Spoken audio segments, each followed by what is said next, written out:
애착 유형에 관한 이전 영상을 다 보신 분들은 이제 안정형, 불안형, 그리고 회피형 이런 캐릭터에 대해서 좀 익숙해졌을 테니까 좀 더 구체적으로 도움이 될 만한 이야기를 해볼게요. 이 애착 이론은 연애 상담할 때 많이 나온다고 했죠. 전문적으로 상담하는 분들이 사용하는 거예요. 이 이론을 모르고 연애 심리를 논한다면 글쎄요, 그야말로 철저히 개인적인 경험을 바탕으로 하는 것일 가능성이 큽니다. 그만큼 애착 이론은 기본 중에 기본이라는 거예요. 이전에 안정형이 상대적으로 건강한 유형이고 불안형이나 회피형은 불건강한 유형이라고 했죠. 근데 아주 심한 경우가 아니라면 불안형이나 회피형이라고 해서 크게 문제가 되는 건 아닙니다. 그냥 성향이 좀 다른 정도라고 생각해도 돼요. 하지만 그래도 어쨌든 이왕이면 건강한 쪽으로 가는 게 좋겠죠. 개인적으로 이 영상이 도움이 될 수 있는 분들은 두 그룹이라고 보는데요. 첫 번째는 안정형인데 살짝 불건강한 쪽으로 갈 수도 있는 분들, 다시 말해서 불안형이나 회피형 성향이 어느 정도 잠재하고 있는 분들이죠. 그리고 두 번째, 불안형이나 회피형인데 그렇게 심각한 상태가 아니라서 스트레스 관리만 좀 되면 충분히 안정형으로 갈 수 있는 분들, 이런 분들에게는 어느 정도 도움이 될 수 있을 거라고 봅니다. 이런 분들은 적어도 스스로 선택할 수 있을 만큼은 충분히 건강한 분들이고 그 선택에 따라서 더 건강해질 수도 덜 건강해질 수도 있거든요. 이분들에겐 이 채널이 어떤 실마리 역할을 할 수 있을 거라고 봐요. 그런 게 있었구나. 좋은 정보네요. 하면서 일종의 생활의 지혜를 얻을 수도 있지 않을까 생각합니다. 개인적인 의견이 포함되어 있으니까 참고만 하시기 바랍니다.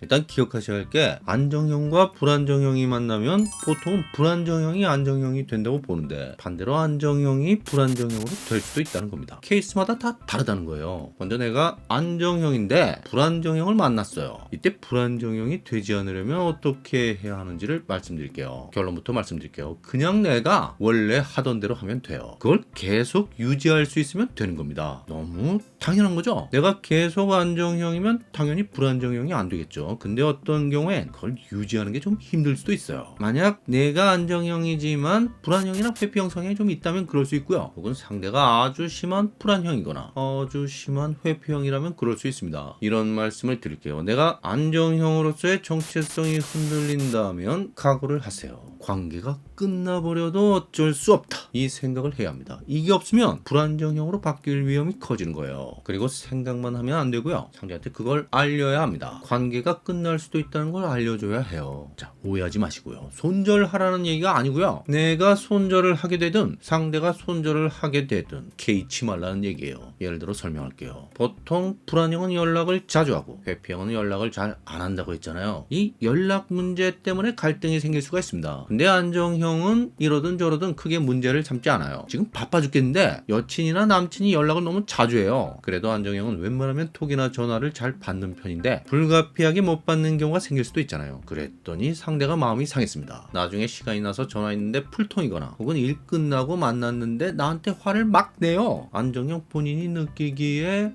이건 좀 심한데 이런 느낌이 든다면 그걸 말해야 합니다. 그냥 넘어가면 안 돼요. 물론 안정형은 상대를 이해하려고 하죠. 근데 그러다 보면 자꾸 상대한테 맞추려고 할 수 있어요. 만약 본인이 진짜로 괜찮다면 그래도 됩니다. 하지만 마음속에는 분명히 좀 심하다는 생각이 드는데 상대한테 자꾸 맞추려고만 하면 조금씩 끌려가기 시작하는 거예요. 자, 혹시 오해 없길 바랍니다. 무슨 주도권 싸움을 하라는 얘기가 아니고요. 내 감정을 숨기지 말라는 얘기예요. 그걸 드러내야 합니다. 근데 이때 자칫 잘못하면 상대를 공격하는 게 될 수 있어요. 그걸 원하는 건 아니잖아요. 내가 원하는 건 상대에게 알려주는 겁니다. 다시 말해서 감정에 휘둘리면서 말하지 말고 나한테 그런 감정이 들었다는 걸 상대에게 알려줘야 하는 거예요. 이 두 가지가 다릅니다. 야, 좀 너무하는 거 아니야? 적당히 좀 하라고. 사정이 있어서 그랬다고 했잖아. 이건 감정에 휘둘리는 거고요. 너가 그러는 거 이해는 해. 근데 너무 그러니까 나도 좀 힘들다. 너한테 섭섭한 감정이 생겨. 나를 좀 이해해줬으면 좋겠다. 부탁할게. 자, 이건요. 나한테 생긴 감정을 상대에게 알려주는 겁니다. 핵심은 이거예요. 내 얘기만 하는 겁니다. 무슨 얘기냐면 너 정말 너무한다. 무슨 스토커도 아니고. 만약 이런 얘기를 한다면 이제 막장으로 가는 거죠. 보통 화가 나면 이렇게 돼요. 상대에 대한 판단이 나도 모르게 튀어나오는 겁니다. 넌 이래. 넌 저래. 이런 말을 하게 되는 거예요. 근데 이게 다르고 다르다고 너 진짜 너무한다. 이 말이랑 난 너가 진짜 너무한다는 생각이 들어. 이 말은 비슷한 것 같지만 아주 다른 겁니다. 이 스토커야. 이 말이랑 난 너가 스토커 같다는 느낌이 들어. 이 말도 아주 다른 거예요. 전자는 상대에 대해서 말을 하는 거고 후자는 나에 대해서 말을 하는 겁니다. 남이 어떤지에 대해서 얘기하지 말고 내가 어떤지에 대해서 얘기하라는 거예요. 아무리 가까워도 상대에 대해서는 모르는 겁니다. 왜? 내가 그 사람이 아니잖아요. 그러니까 모르죠. 넌 스토커야. 이 말은 확실한 게 아니에요. 사람마다 다 다르게 생각할 수 있거든요. 근데 나한테 넌 스토커처럼 보여. 이건 확실하죠. 나한테 그렇게 보인 거니까. 내가 알잖아요. 확실한 말만 하라는 겁니다. 이렇게 말을 해야 상대와 말이 통할 여지가 있는 거예요. 이 말은요, 정확하게 말하자면 네가 스토커가 아닐 수도 있어. 하지만 어쨌든 내 눈엔 그렇게 보여. 이 얘기예요. 안정형을 자기 긍정, 타인 긍정의 태도라고 하기도 하는데 이게 바로 그겁니다. 너도 잘못된 게 아니고 나도 잘못된 게 아니야. 그냥 너가 이런 말을 하고 이런 행동을 할 때 난 이런 느낌이 든다는 얘기야. 만약 그게 너의 원래 의도가 아니었다면 그렇게 말하거나 그렇게 행동하지 않았으면 좋겠다. 이렇게 가는 겁니다. 이해가 가세요? 그래서 나는 이렇게 생각한다. 나는 이렇게 느낀다. 이런 말은 공격하는 말이 아니라 알려주는 말이 되는 거예요. 내가 지금 이런 상태라는 걸 상대에게 알려주는 겁니다. 잘 이해가 안 가면 생각한다, 느낀다. 이 말을 그냥 붙여서 써보세요. 특히 안 좋은 말이 내 입에서 튀어나오려고 할 때 이렇게 하면 아마도 상당히 효과가 있을 겁니다. 이 바보 멍청아. 이런 말이 튀어나오려고 하면 난 너가 바보 멍청이 같다는 생각이 들어. 이렇게 해보라는 얘기예요. 그리고 추가로 내가 원하는 것, 내가 희망하는 걸 알려주는 거예요. 그렇게 말하거나 그렇게 행동하지 않았으면 좋겠다. 나를 좀 이해해줬으면 좋겠다. 부탁할게. 자, 이게 무슨 얘기냐면요, 그냥 이것저것 복잡하게 생각하지 말고 나에 대한 정보, 말하자면 나의 생각과 감정을 가능한 있는 그대로 전달하는 겁니다. 그리고 내가 상대에게 원하는 게 뭔지를 정확하게 요청하거나 부탁하는 거예요. 이게 아주 중요합니다. 그게 안 되기 시작하면 불안정형 쪽으로 가는 겁니다. 자꾸만 상대를 예측하고 판단하거나 진심을 드러내지 않고 상대를 자기가 원하는 대로 조정하려고 하는 거예요. 불안정형은 언제나 그렇게 하거든요. 밀당이라는 게 그런 거잖아요. 밀당이 나쁘다는 얘기가 아니라 그냥 그런 게 밀당이란 얘기입니다. 아직도 헷갈리는 분이 있을 것 같아 한 번 더 말씀드리는데요. 안정형이 모든 사람들 대상으로 언제나 솔직하고 진심이고 이런 얘기를 하고 있는 게 아니에요. 어떻게 그게 가능하겠어요? 세상에 사기꾼들이 얼마나 많은데. 다만 진짜 가까운 관계, 이성 친구나 배우자, 절친, 베프 이런 사람들한테는 그렇게 한다는 얘기입니다. 이렇게 해야 안정형인 거예요. 만약 그런 방식으로 그들을 대할 수 없다면 둘 중에 하나로 가는 겁니다. 내가 그들처럼 불안정형이 되거나 또는 관계가 끝나거나, 다시 말해서 상대는 더 이상 내 여친, 내 남친이 아니고 절친도 아니고 베프도 아니고 그냥 남남이 되는 거죠. 안정형도 남남한테는 그렇게 안 합니다. 생판 남을 어떻게 믿고 나를 다 보여줘요. 그런 사람이 어디 있어요? 그건 안정형이 아니고 호구죠. 안정형이 호구는 아닙니다. 하지만 적어도 자신과 가까운 사람에게는 그냥 마음 터놓고 지내는 사람들이 안정형이에요. 이렇게 해야 상대도 불안정형에서 안정형으로 바뀔 수가 있는 겁니다. 일부러 상대를 바꾸려고 해서 바뀌는 게 아니고요. 그냥 그렇게 되는 거예요. 물론 나는 그렇게 했는데 상대가 끝까지 불안정형으로 남을 수도 있죠. 그럼 더 이상 관계 유지가 어려워지는 거고요. 이런 겁니다. 뭐 관계가 좋을 때 아무 상관없어요. 문제는 안 좋을 때입니다. 갈등이 생겼을 때 거기에 어떻게 대처하느냐에 따라 관계가 계속될 수도 있고 끝날 수도 있는 거죠. 끝날 관계를 억지로 붙들다 보면 나의 정체성에 변화가 오게 된다는 겁니다. 상대가 회평일 때도 마찬가지예요. 이번엔 상대가 연락이 너무 없는 거죠. 안정형은 상대가 연락을 많이 하든 적게 하든 크게 신경을 쓰지 않는다고 했죠. 근데 만남 초기라면, 아직 정식으로 사귄 것도 아니라면 어떻게 하겠어요. 몇 번 연락해보다 연락이 안 되네 하고 마는 거죠 뭐. 근데 혹시 진짜 마음이 끌리는 사람이라면, 정말 놓치고 싶지 않은 사람이라면 어떻게 해서든 접근해 보려고 하겠죠. 그리고 기회가 오면 솔직하게 고백할 수도 있습니다. 이때 상대가 거절 의사를 보인다면 안정형은 포기할 가능성이 큽니다. 근데 만약 여기서 회피형이 좀 애매한 태도를 보일 수도 있어요. 자, 이때 잘못하면 불안정형이 될 수도 있습니다. 상대한테 끌려다니게 되는 거예요. 아까와 비슷한 상황인 거죠. 안정형이 불안정형으로 바뀌거나 혹은 관계를 끝내거나 이 갈림길에 서는 겁니다. 내가 확실히 고백을 했는데도 상대의 의사가 확실하지 않으면 아닌 거예요. 언제까지 계속 혼자서만 좋다고 쫓아다니겠어요. 그러다 보면 더 이상 안정형이 아니고 불안형 비슷하게 되는 거고요. 불안형은 그래서 맨날 회피형 쫓아다니잖아요. 다가가면 물러나고 쫓아가면 도망가고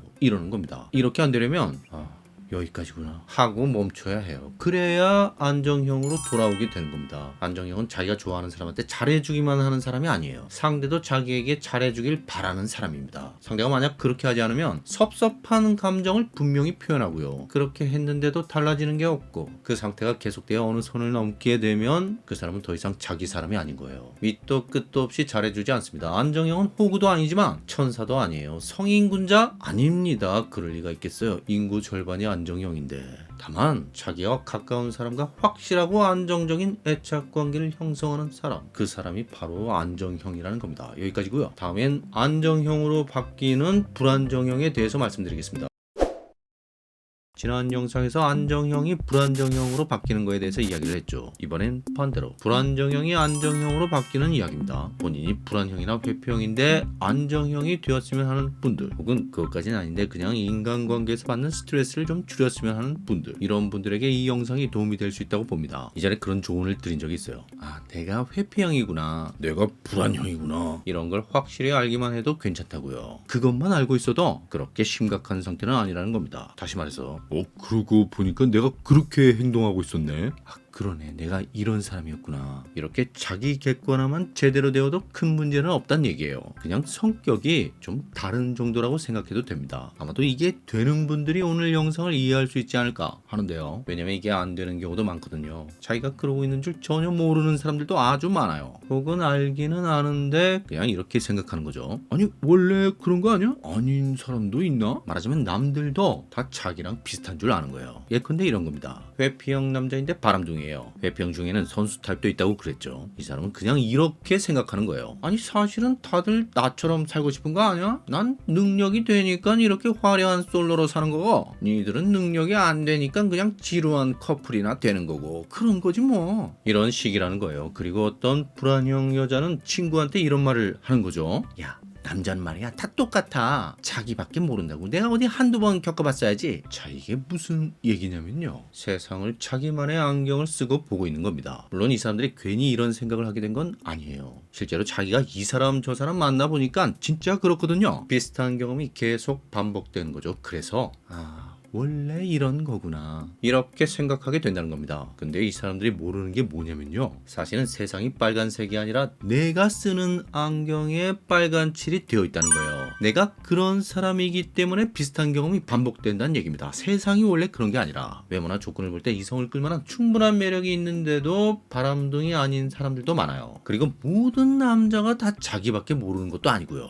그냥 본인이 아는 세상에 그런 사람들이 없을 뿐입니다. 이렇게 자기 세계에 빠져 있는 사람들은 대체로 사랑하는 관계, 행복한 관계에 대해서 회의적인 시각을 갖고 있는 경우가 많아요. 그런 게 어딨냐는 겁니다. 내가 살아봤더니 그런 거 없던데, 이러는 거죠. 하지만 서로 사랑하고 행복하게 사는 사람들 있습니다. 내가 경험해보지 못했다고, 내 주변에 그런 사람 못 봤다고, 그래서 없다고 생각하면 그건 섣부른 판단이에요. 물론 그런 사람은 없죠. 1년 365일 내내 행복하기만 한 사람은 없어요. 하지만 함께 있으면 편안하고 행복한 느낌이 드는 가족이나 친구, 연인을 갖고 있는 사람들은 아주 많아요. 그리고 그 관계가 그냥 일시적으로 잠깐 그러고 마는 것도 아니에요. 꽤나 오래 가고 심지어 살아있는 동안 끝까지 가는 경우도 많습니다. 이런 사람들이 바로 안정형이에요. 아니, 안정형 비율이 절반 이상이라던데 세상에 행복한 사람들이 그렇게 많다고요? 말씀드렸죠. 그런 사람들이라고 해서 항상 행복한 게 아니라고요. 그저 함께 있을 때 행복한 관계를 적어도 하나 이상은 갖고 있는 사람들이란 얘기예요. 당연히 그런 사람들은 많다는 겁니다. 그러면 오히려 이런 의문이 들 수도 있죠. 아니, 그럼 그런 관계가 하나도 없는 사람도 있나요? 예, 있습니다. 꽤 많아요. 그중엔 진짜 심각한 사람들도 있고요. 그런 사람들이 병원 다니는 거죠. 자기 속을 털어놓을 사람이 의사 말고는 없는 거예요. 그리고 가까운 사람이 있기는 한데 그렇게까지 좋은 줄은 잘 모르겠다, 이런 사람들도 있는 거고요. 이 사람들은 굳이 병원까진 갈 건 없지만 가끔씩 세상에 나 혼자 던져진 듯한 느낌이 들 수 있어요. 애착 이론에서 나오는 용어 중에 안전기지라는 말이 있는데 이게 있고 없고가 그 차이예요. 내가 힘들고 지칠 때마다 찾아가는 곳, 보통은 집이죠. 그 집에는 함께 있으면 편안하고 위로가 기초가 되는 사람들이 있는 겁니다. 그래야죠. 그래야 다시 힘을 내서 세상 속에 뛰어들 수 있는 거잖아요. 그렇게 세상에서 이것저것 하다가 또 지치면 다시 돌아오는 거죠. 회사에서 며칠째 야근한 후에 돌아갈 곳, 친구들과 한바탕 놀고 나서 돌아갈 곳, 이게 안전기지예요. 이 안전기지가 어떤 사람에겐 뚜렷하게 있고 어떤 사람에겐 있는지 없는지 애매하고, 그리고 어떤 사람에겐 그런 건 그냥 없는 겁니다. 집에 있기는 있는데 그렇게까지 돌아가고 싶다는 생각이 들지 않는 거죠. 이런 사람들 중에 어떤 부류는 이 돌아갈 곳을 찾아 헤매지만 계속 좌절하고, 다른 한 부류는 아예 그런 게 따로 없는 거예요. 집이 회사 같기도 하고 회사가 집 같기도 한 겁니다. 혼자인 건 여기나 저기나 마찬가지라는 거죠. 대부분은 이 상태가 계속되지만 가끔씩 바뀌는 사람들이 생겨납니다. 마치 바람둥이가 진실한 사랑을 만나면서 사람이 확 바뀌는 로코 드라마처럼 불안정형이 안정형이 되는 거예요. 이렇게 되려면 두 가지가 필요합니다. 첫 번째는 내가 어떤 사람인지를 아는 거고요. 두 번째는 그렇게 알게 된 나를 겉으로 표현하는 거예요. 자, 이게 무슨 얘기냐면요. 먼저 첫 번째부터 설명할게요. 아까 중요한 게 자기 객관화라고 했잖아요. 이것만 제대로 되어도 그렇게까지 심각한 상태가 아니라고 했습니다. 내가 불안형이구나, 회피형이구나. 다시 말해서 내가 그런 식으로 생각하고 느낀다는 걸 알게 되는 거예요. 마치 다른 사람이 나를 보듯 내가 나를 보는 겁니다. 내가 불안형이었기 때문에 나한테 잘 대해주는 사람한테는 힘들어하고 잘 대해주지 않는 사람에게 이상하게 끌렸던 거구나. 내가 회피형이었기 때문에 혼자가 편했던 거구나. 이렇게 내가 남과 다른 면을 인지하게 되면 그것만으로도 타인과 통하게 되는 부분이 있어요. 상대가 그런 얘기를 하면 그래 맞아, 내가 그런 면이 있지, 이렇게 공감하게 되는 겁니다. 근데 그걸 인지하지 못하면 상대의 그런 말이 지적질이나 시비를 거는 걸로 들리게 되는 거예요. 그러면서 말이 안 통하니까 갈등을 겪게 되죠. 이때 그 갈등의 원인을 자꾸 상대에게서 찾게 됩니다. 나한테 어떻게 이럴 수가 있어? 내가 너 여친이긴 한 거야? 얘는 도대체 왜 이렇게 나한테 요구하는 게 많은지 귀찮아 죽겠네. 이렇게 상대가 지나치게 이기적이라고 느끼거나 혹은 무슨 스토커 취급하거나 이러는 거예요. 물론 상대가 진짜 그런 사람일 수 있어요. 하지만 설사 그런 면이 있다고 해도 내 눈에 그게 실제보다 과장되어 보이는 경우가 많습니다. 아까 한 비유처럼 나만의 안경을 통해 상대를 보고 있는 거예요. 그 안경을 벗어버려야 상대의 모습이 제대로 보이기 시작합니다. 내가 어떤 사람인지를 알아야 그래서 그 사람이 그렇게 보였던 거구나, 이렇게 된다는 뜻입니다. 자, 여기까지는 그렇게 어렵지 않아요. 이 다음이 문제인데요. 여기서 조금 더 들어가 보는 거예요. 나의 진짜 감정과 생각이 뭔지를 아는 겁니다. 나한테 어떻게 이럴 수가 있어? 이 말은 사실 상대를 비난하는 것 같지만 너가 나한테 좀 더 신경을 써주면 좋겠어. 너의 마음을 좀 더 보여주면 좋겠어. 이런 부탁의 뜻이 담겨 있다는 겁니다. 이건 불안형 얘기고요. 회피형은 좀 더 어려워요. 불안형이 이렇게 따지고 들 때 회피형은 입을 다물어 버리거나 아니면 잠수를 타게 되는데 왜 그러냐는 거죠. 보통 귀차니즘 때문이라고 생각하는데 그 귀차니즘 아래의 진짜 감정은 두려움이에요. 이 사람들은 기본적으로 사람을 믿지 않거든요. 누군가를 진심으로 좋아하고 의지하게 되면 위험해지는 겁니다. 그 사람이 어떻게 할지 모르잖아요. 나를 거부할 수도 있고요. 내가 매달리면 나를 통제할 수도 있는 거죠. 이런 게 두려운 거예요. 그래서 회피형은 누군가와 너무 가까워지면 불안해지는 겁니다. 나는 너와 친해지는 게 두려워. 왜냐하면 너가 나를 거부할지도 모르거든. 난 그냥 이대로 지내고 싶지만 너한테 그런 말을 하고 싶진 않아. 내가 말을 하든 안 하든 너는 나를 떠날 수 있는 거니까. 회피형의 침묵에는 이런 이야기가 숨어 있는 거예요. 이전에 회피형은 시험을 치지 않으려는 수험생 같다는 얘기를 했죠. 합격할 수도 있지만 불합격할 수도 있기 때문에 그냥 그렇게 아무것도 시도하지 않는 걸 선택하는 거예요. 그래서 회피형은 이렇게 불확실성으로 가득한 사랑, 연애보다는 어느 정도 예측이 가능하고 자신이 제어할 수 있는 일에 오히려 편안함을 느끼는 경우가 많습니다. 자, 어쨌든 만약 불안형이나 회피형이 이 정도까지 자신의 마음을 알게 되었다면 충분히 건강한 상태라고 해도 돼요. 적어도 생각하는 것만 보면 안정형과 뭐 크게 다르지 않습니다. 여기서 한 걸음만 더 가면 확실히 안정형으로 가는 길에 들어서는 겁니다. 그 한 걸음이 뭐냐면 내가 알게 된 나의 진짜 마음을 상대에게 표현하는 거예요. 말로 하든가 글로 쓰든가 이렇게 하면 됩니다. 자, 근데 이게 그렇게 쉽지가 않아요. 용기가 필요합니다. 처음엔 엄청 쪽팔릴 수도 있어요. 개망신 당할 수도 있습니다. 근데 그 정도는 각오해야 안정형으로 갈 수 있는 거예요. 보통 그런 말을 하죠. 안정형이 되려면 일단 안정형을 만나야 한다고. 이게 거의 공식이라고 해도 크게 틀리지 않습니다. 물론 예외가 있겠죠. 예컨대 불안형, 회피형 커플인데 안정형이 되는 경우도 있어요. 그게 불가능하다고 단정할 수는 없습니다. 다만 대단히 드문 케이스라는 거죠. 비유하자면 이런 거예요. 있죠. 영어를 배우려고 하는데 원어민 친구랑 대화하는 것과 그냥 한국인 친구들끼리 대화하는 것 차이, 이런 거 비슷한 겁니다. 한국인 친구들끼리 책 보고 공부하면서 영어로 대화해도 조금은 늘겠죠. 하지만 답답하면 어때요? 바로 한국말 튀어나온다는 겁니다. 이 애착 유형이라는 게 생리적으로 뇌신경학적으로 체화된 시스템 같은 거라고 했잖아요. 이걸 바꾼다는 건 전혀 다른 시스템이 뇌와 신경에 자리 잡게 된다는 뜻입니다. 안정형을 만나면 안정형이 된다는 게요, 그냥 이런 거예요. 안정형은 불안형이나 회피형에 비해 상대적으로 단순한 편이라고 했잖아요. 복잡하지 않습니다. 그냥 자기 생각과 느낌을 그대로 상대에게 전달하는 거죠. 이런 사람들과 계속 접촉하면 어떻게 되냐면요, 시간이 지나면서 자기도 비슷하게 되는 거예요. 왜냐하면 불안형이나 회피형의 경우 자기도 모르게 밀당을 하게 되는 게 있죠. 상대의 행동을 자꾸만 예측하려고 하고요, 어떤 숨겨진 의도를 갖고 말이나 행동을 하는 겁니다. 근데 상대가 너무나 투명하게 예측이 되거나 심지어 상대 스스로가 자기 생각이나 감정, 의지 이런 걸 더 선명하게 보여주려고 한다면 어떻게 되겠어요? 상대를 굳이 예측할 필요도 없고요, 그런 사람에게 굳이 나를 숨길 필요도 없는 거죠. 사실 이런 게 피곤한 거잖아요. 가면을 쓰고 계산을 하고 이게 피곤한 건데 일부러 애써서 그렇게 할 필요성을 점점 못 느끼게 된다는 뜻입니다. 그러다 보면 나도 비슷해진다는 거예요. 안정형끼리의 관계가 스트레스가 훨씬 없다는 게 그래서 그런 겁니다. 혹자는 반려견과 친구가 되는 느낌에 비유하기도 하는데요, 뭐 그럴듯한 얘기입니다. 강아지가 무슨 계산이 있겠어요. 꼬리 흔들면 반갑다는 얘기고 핥으면 좋다는 얘기고 그런 거지. 함께 있으면 아무 생각이 없어지고 그냥 편안한 느낌만 있는 거죠. 사람들끼리의 관계도 그렇게 편해질 수 있다는 거예요. 근데 막상 안정형과 친하게 되는데 문제가 있죠. 불안형은 안정형보다는 회피형에 끌릴 가능성이 더 크고요. 그리고 회피형의 경우 이 사람들은 자기가 먼저 다가가는 타입이 아니죠. 누군가가 이 사람들한테 다가가는 건데 그 사람은 안정형이기보다는 불안형일 가능성이 더 큽니다. 이 얘긴 다음에 할게요.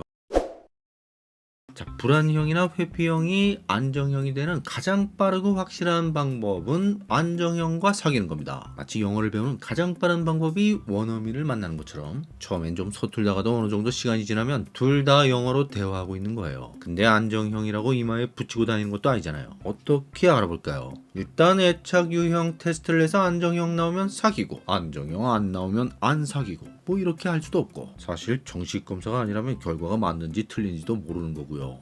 그래서 안정형을 알아보고 사귄다는 게 쉽지 않은 걸로 보입니다. 게다가 불안정형의 경우 안정형과 사귀는데 문제가 좀 있죠. 먼저 불안형은 안정형보다는 회피형에 더 끌릴 가능성이 크고요. 그리고 회피형은 누군가에게 먼저 다가가는 타입이 아니라고 했죠. 보통 다른 사람이 이 사람한테 다가가는데 그 다가가는 사람은 안정형보다는 불안형일 가능성이 더 크다고 했어요. 말하자면 본인이 불안정형이라면 안정형이 주변에 거의 없거나 설사 있다고 해도 눈에 들어오지 않는다는 얘기입니다. 그래서 힘든 거예요. 자, 여기서 이걸 역으로 생각해 보는 거예요. 그럼 어떤 실마리를 잡을 수 있습니다. 무슨 얘기냐면 만약 불안형이라면 이렇게 생각하면 됩니다. 아는 사람 중에 외모나 능력은 둘 다 비슷한데 왠지 성격적인 면에서 한쪽에 더 관심이 간다면 그 사람이 회피형, 다른 사람이 안정형일 가능성이 크다는 거예요. 특히 그 관심이 덜 가는 친구가 일반적으로 볼 때 성격 좋다는 얘기를 많이 듣는다면, 말하자면 그 친구 성격이 너무 무난해서 오히려 따분하게 느껴진다면 안정형일 가능성이 더 커지는 거예요. 감이 오시죠? 내가 어떤 사람인지를 확실히 알면 그걸로 다른 사람을 추측할 수 있다는 얘기입니다. 그리고 회피형이라면 누군가 나한테 관심이 있어서 적극적으로 다가왔는데 내가 애매한 태도를 보일 수 있잖아요. 회피형은 그런 경우가 많죠. 근데 그랬더니 그 사람이 더 적극적이 되거나 계속해서 내 주변을 맴돈다면 불안형일 가능성이 크고요. 그러지 않고 곧 멀어진다면 안정형일 가능성이 크다는 겁니다. 대략 이렇게 구분하시면 돼요. 물론 여기서도 마찬가지로 그 멀어진 친구가 성격 괜찮다는 소리를 많이 듣는 사람이라면 안정형일 가능성이 더 커지는 거고요.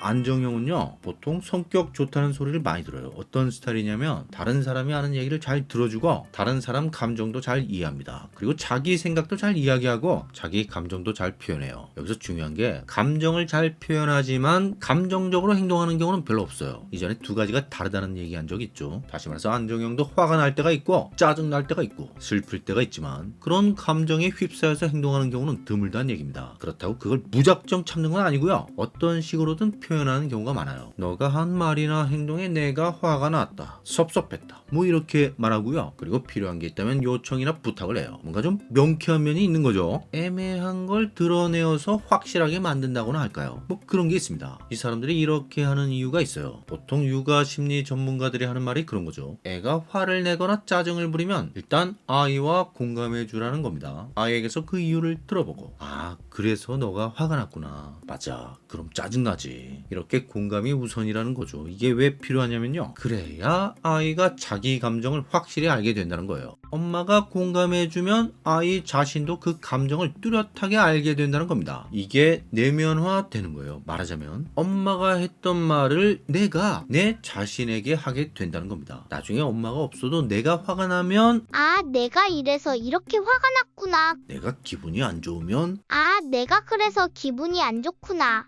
이런다는 거죠. 이렇게 내 안의 감정을 충분히 이해하게 되면 감정에 휘둘리지 않고 그 감정을 표현할 수 있게 된다는 거예요. 왜? 그 감정은 일단 공감을 받은 감정이거든요. 처음에는 엄마가 공감해 줬지만 나중에 내가 스스로 공감해 주는 거예요. 그래서 나는 감정과 한편이 된 겁니다. 적어도 나는 내가 기분이 안 좋은 걸 충분히 이해한다는 거예요. 내가 나의 편이라는 겁니다. 이게 무슨 얘기냐면요, 난 괜찮은 사람이라는 거예요. 내가 분노를 느끼는 건 그럴 만해서 느끼는 거고, 내가 기분이 안 좋은 건 그럴 만한 이유가 있다는 겁니다. 나는 나를 이해한다는 겁니다. 엄마가 나를 이해해줬던 것처럼 이렇게 되는 겁니다. 그래서 안정형은 자기 자신을 좋아해요. 이건 나르시스트하고는 다른 겁니다. 나르시스트는 자기가 남보다 잘났다고 생각하는 거고요. 안정형 애착 유형은 자기가 남보다 잘났든 못났든 자기를 좋아하는 겁니다. 엄마가 아이를 좋아하는 게 애가 잘나서 좋아하는 건 아니잖아요. 그냥 내 새끼니까 좋은 거지. 그런 거 비슷한 거예요. 근데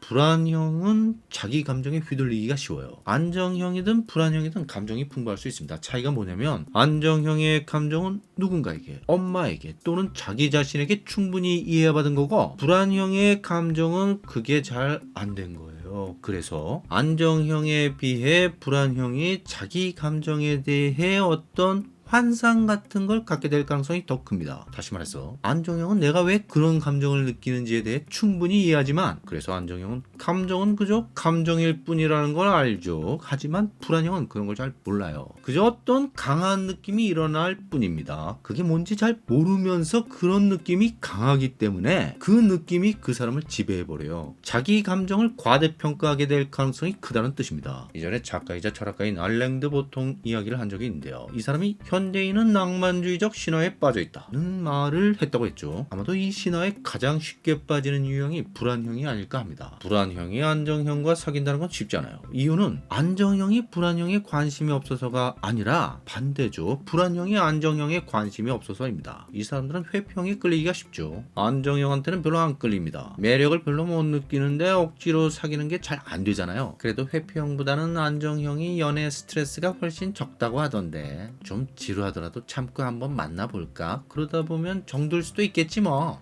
이건 좀 아니에요. 그렇죠. 사회생활도 그렇지만 연애도 어디까지나 실전이죠. 이론은 그냥 이론일 뿐입니다. 어디 사람 마음이 이론대로 되나요? 다만 이론은 참고만 하는 거죠. 자, 근데 지금은 아니더라도 나중에 그런 생각이 들 수도 있어요. 진짜네. 진짜 이론대로 되네. 이상하게 눈에 들어온다 싶으면 죄다 그런 사람이란 겁니다. 처음엔 엄청 끌렸다가 어느 시점이 지나면 크게 실망하고, 너무 멋지다고 생각했는데 알고 봤더니 자기밖에 모르는 인간이었고, 이런 경험이 계속 반복된다는 거죠. 그러다가 우연히 유튜브에서 애착 이론 어쩌고 하는 얘기를 들어보니까 다 내 얘기예요. 와, 이거 맞네. 내가 불안형이라 그런 인간들, 회피형들한테 그렇게 당했던 거구나 하면서 깨달음이 온다는 겁니다. 자, 이게 공감이 된다면 이제는 끌리는 사람을 볼 때 좀 다른 시각으로 볼 수 있게 되는 거예요. 예전처럼 내게도 드디어 운명의 상대가 나타났어. 이게 아니라 이 사람도 똑같네. 계속 만나다 보면 또 그렇게 되겠구나. 이런 생각이 든다는 겁니다. 그러면서 그래, 맞아. 감정은 그저 감정일 뿐이지. 이렇게 된다는 거죠. 사랑은요, 어떤 단순한 감정이 아니에요. 두근거리는 감정이 사랑이라고 생각하는 건 보통시 말대로 낭만주의적 신화의 판타지라는 겁니다. 진짜 사랑은 상대에게서 내가 가장 끌리는 부분보다 오히려 가장 끌리지 않는 부분과 관련이 있어요. 그런 면이 있음에도 불구하고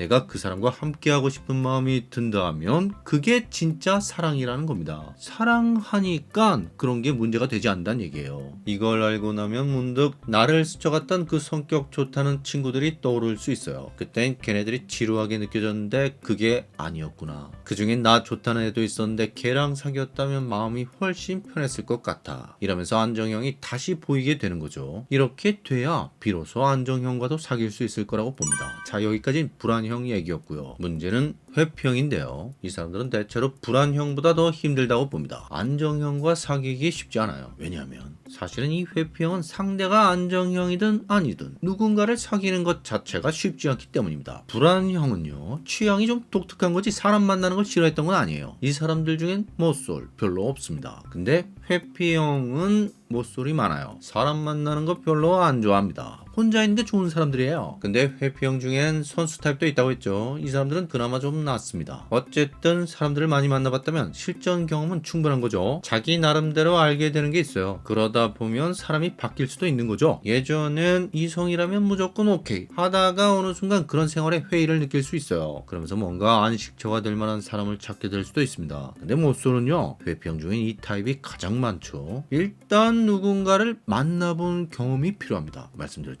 연애는 실전이라고. 책 보고 유튜브 보고 연애를 배울 수는 없죠. 운동이랑 비슷해요. 몸을 움직여 보고 이렇게 저렇게 해보면서 뭔가 궁금한 게 생길 때 그런 걸 보면 도움이 되는 거지. 아무도 안 만나면서 남이 만든 이론이나 남이 해본 사례만 보고 있으면 달라지는 게 없습니다. 일단 움직여야 돼요. 물론 연애고 뭐고 난 그런 거 귀찮아. 그냥 이대로 살래. 이러면 할 수 없는데 아주 약간이라도 관심이 있다면 그냥 해보세요. 시간, 돈, 마음을 투자해 보겠다. 혹은 그냥 내 상황이 되는 대로 해보겠다. 이런 결심을 하고 사람을 한번 만나보는 겁니다. 이때 만약 주변에 나 좋다는 사람이 있다면 생각보다 일이 수월할 수 있겠죠. 만약 회피형인데 외모나 능력이 좀 된다면 공주병이나 왕자병이 될 위험성이 상당히 큽니다. 연애 경험이 많든 적든 그럴 수 있어요. 나는 별 생각 없는데 나 좋다는 사람들이 주위에 꽤 있거든요. 그래서 나는 맘만 먹으면 누구라도 사귈 수 있다. 이렇게 착각할 수 있어요. 그 사람들 거의 불안형일 가능성이 큽니다. 안정형은 자기한테 관심 없는 사람한테 그렇게까지 매달리지 않습니다. 근데 처음엔 상대가 불안형이니 안정형이니 이런 거 생각하지 말고 마음이 끌리면 만나보세요. 그러다 보면 알게 되는 게 있습니다. 상대도 상대지만 자기 자신에 대해서 알게 되는 게 있어요. 이전에 융의 아니마 이론 얘기할 때 그런 말씀 드린 적이 있는데요. 연애는 단순히 내가 누군가와 만나는 것 이상의 경험이 될 수 있어요. 내가 나 자신과 만나는 경험이 될 수 있습니다. 다시 말해서 누군가를 사랑하는 경험은 나의 의식과 무의식이 만나는 경험이 된다는 겁니다. 왜냐하면 언제나 그 관계는 오직 나만이 할 수 있는, 나 외에는 누구도 할 수 없는 부분이 있고 동시에 나는